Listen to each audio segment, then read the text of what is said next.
All right, so Jared Kushner is Trump's son-in-law, and he has circumvented, or Donald Trump, rather, has circumvented the 1967 anti-nepotism law, which stated that government officials could not hire relatives.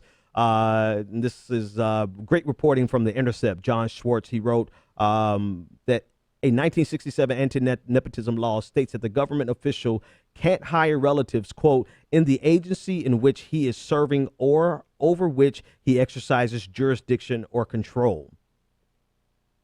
So the lawyers for Kushner and Trump and the transition team, they're getting ready to argue that the White House is not an agency.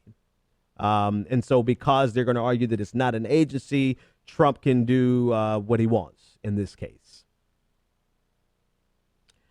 The question is whether or not that argument could actually win. But if it does win, it actually does set up quite a conflict of interest, considering Jared Kushner's business transactions, even that he's currently involved in, and then his role in the White House. I mean, they're really setting themselves up for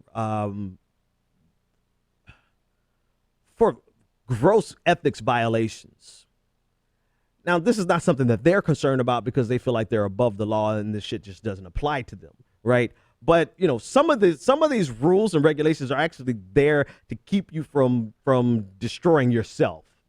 But this doesn't stop Donald Trump because, you know, he believes that he's untouchable, right? And he believes that he's bigger than America. He believes he's bigger than the world's problems. He believes just simply walking into the room is going to fix everything. And so, of course, he doesn't accept this 1967 law as law. He said, we're going to work around that because he needs Jared, right? Jared, it strikes me that Jared might be the smart one out of all of them because how much Donald Trump clings to this man's jockstrap.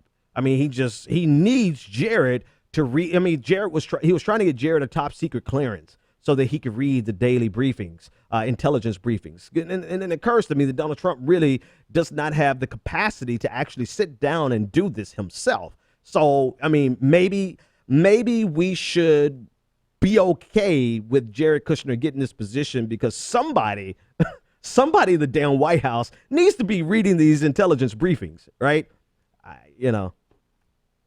So at the same time, they're skirting and circumventing the nepotism laws. It's like, do we really want Donald Trump, who might very well be at a third grade reading level, do we really want him in the White House by himself trying to understand the nuances of a conflict that's happening in the Sudan and the appropriate response when he doesn't have the attention span of a gnat?